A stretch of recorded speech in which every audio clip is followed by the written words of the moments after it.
Today I will be speaking to Maurits Groen, who best can be described as an environmental entrepreneur and innovator.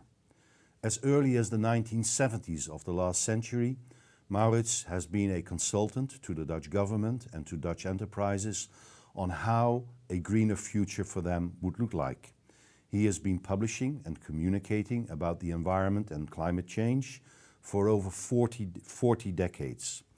Maurits has also been known for getting the inconvenient truth of Al Gore, the vice president under the Clinton administration, to Amsterdam and to discuss with Mr. Gore how he was looking at the future of the world.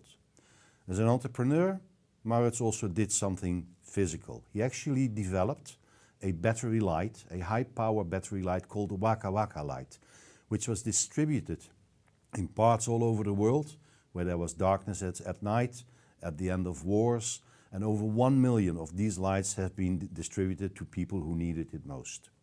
In 2015, Maurits was elected Influencer of the Year by the very established Dutch newspaper Trouw, the greenest influencer of the Netherlands, which is something which he has been for a long time. I'm very happy to speak to Maurits Groen today. So Maurits, thank you very much for taking some time to talk to us. You mentioned that you will not be present at the COP26, but you will be a very anxious and interested follower. It is said that after the Paris conference now 5 years ago, COP26 is the most important conference in the series. Do you agree? Can you explain why this is? Yes, I indeed do agree to that, because it's been 5 years since the Paris Agreement, and it was agreed at that time that after 5 years there was an evaluation of the follow-up by the countries. More than 190 countries signed up to the Treaty of Paris back in 2015 to see whether they had actually implemented the plans that they had submitted beforehand in 2015. So it's a stock taking at the moment, actually. And it's also the time when the IPCC, the International Panel on Climate Change, Governmental Panel on Climate Change, the scientific body of thousands of scientists around the world that evaluate developments, have submitted their state of the union, so to say. I mean, they have given an evaluation of what's actually happening with climate disruption, as I prefer to call it, because change can be a very neutral and sometimes even pleasant development, and yes, what we're experiencing is disruption. So they submitted their actual evaluation of the situation, and the governments had to submit what they had been doing over the last 5-6 years. So this is a very important point, Glasgow, taking stock of what's happening in the real world, in the climate, and taking stock of what has been implemented by countries. And very unfortunately, both the situation is running out of hand quite rapidly, especially on a human, even on a human scale, but also on a geo scale, so to say. Developments that we are seeing right now would normally have taken thousands or even tens of thousands of years. And we are advancing climate disruption at a speed which is incomprehensible almost. And the worrying thing, of course, is that almost none of the countries signed up to the Paris Agreement have implemented the plans that they had submitted by then. So it's a very unfortunate situation. And the COP in Glasgow is very important because that will be very apparent. So the urgency to take real measures before we run into real trouble, because climate tipping points will be passed in, say, 8-9 years, will become very apparent. So that's why Glasgow is very important. But that's also the message I hear in the last weeks in the news, that matters are far worse than we actually think, that sea levels are going to rise not 1 meter, but by 1 meter 20 up to 2 meters. We have poorer countries who cannot cope with all the changes, so the Western world needs to speed up even more. So this year of 2050, which is a long way away for all of us living today, actually needs to come forward by 5, 10 years? I think even more. When we realized that in Paris, we agreed as a global community not to pass the 2 degrees centigrade temperature rise globally.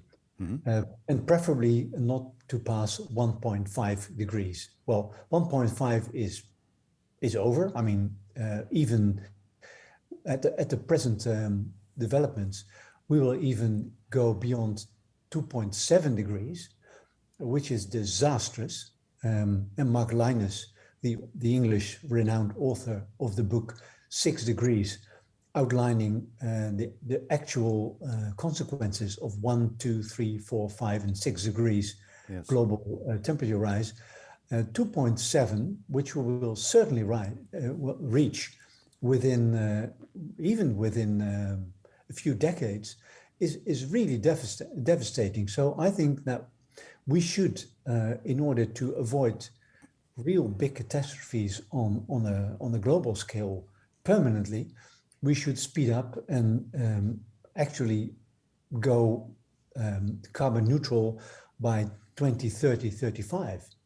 I mean, it would seem incomprehensible to do that, to achieve that, but we have seen this example of the COVID-19 development, where governments all around the world suddenly could completely and drastically take measures that we had never thought of, dreamt of, would be possible. So this COVID-19 thing is a real worrying development, but it's nothing compared to the climate disruption that we will be facing, and not for 1 or 2 or 3 years, but well, almost permanently for thousands of years, if we do not take that measure. So we really are in a position that we have no choice, really. No.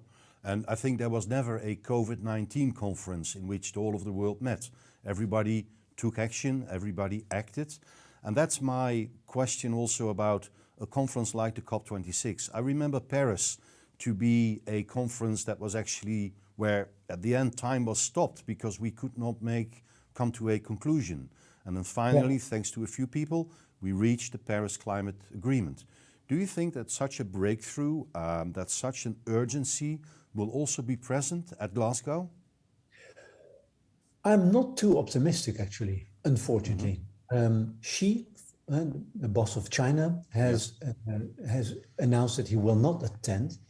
Putin from Russia has announced he will not attend, and a number of other leaders also. So if this is not something where every leader in the world is actually personally present, it will be very hard to reach a breakthrough situation. Yes. So I'm not too optimistic about that. And again, that's very worrying because the time is running out very rapidly. That actually brings me to another question. Like if you look at France some weeks ago, or if you look at the Netherlands, where an NGO like Urgenda actually took the government to court to make them keep their commitment to curb climate change. Do you think that these organizations, that these NGOs concerned with climate will determine the agenda for the next years and will become more powerful? I think that the real actual developments will boost their influence, actually. Yesterday, ABP, which is the third biggest pension fund in the world, it happens to be a Dutch pension fund because we are eager to save for our old age. It's over 500 billion euros in stock worth. They announced that they will completely withdraw from investments in fossil fuels, whether it be coal, oil, or gas. So that was a result of pressure by another Dutch NGO, ABP Fossil Free. Shell has been summoned to court by Friends of the Earth in the Netherlands, has lost twice, Shell. So they are now obliged by the judiciary to take real drastic measures to curb their CO2 emissions. So I think that where politics, where governments fail to act in an urgent way and in a way that's appropriate to the problems that we are facing, the judiciary will take its role. Unfortunately, they are more and more referring to human rights. Say 10 years ago, it was incomprehensible that human rights would be connected to something like climate disruption, because what would the two on Earth have to do with each other? But people are starting to link the dots, and they see that climate disruption will cause not only droughts and hurricanes and other disasters, natural disasters, coral bleaching, whatever you have, but that will lead to conflict, that will lead to war, that will lead to refugees, and that will very, very severely impair the livelihood and the peaceful living together of people. So it's a real matter of urgency that this will be taken on by the judiciary, where governments fail to act. So in other words, climate disruption then becomes the disruption of the world order in some kind of way. Well, not some kind of way. I mean, that's actually what's already gradually unfolding in different parts of the world. The incidents are following each other very rapidly at the moment, and we are still only at 1 degree Celsius. And what's in the offing, the effect of the CO2 emissions over the last 30 years, which are not yet completely absorbed by the climate, which is a very slow moving organism, so to say. So we still have a lot in the offing which will have effect. So even if we would stop emitting CO2 and other greenhouse gases immediately today, completely, even then the rising temperatures would still take place. So the urgency is really extreme. It's something that you do not hear too often today, but it is like a big oil tanker that has to start braking at the Calais Channel before it reaches the harbor of Rotterdam. I hope that over the next week we will hear the word climate disruption a little bit more often than climate change, as you were saying. I'm very anxious to see what is going to happen over the next 2 weeks. I would say I'm looking forward to speaking to you again at the end of this month and to make an evaluation of the conference and see whether you're satisfied, whether there are new insights, and whether there is a measure of success that we can take. Thank you very much for now, Maurits. Thank you very much. Bye-bye. Bye-bye.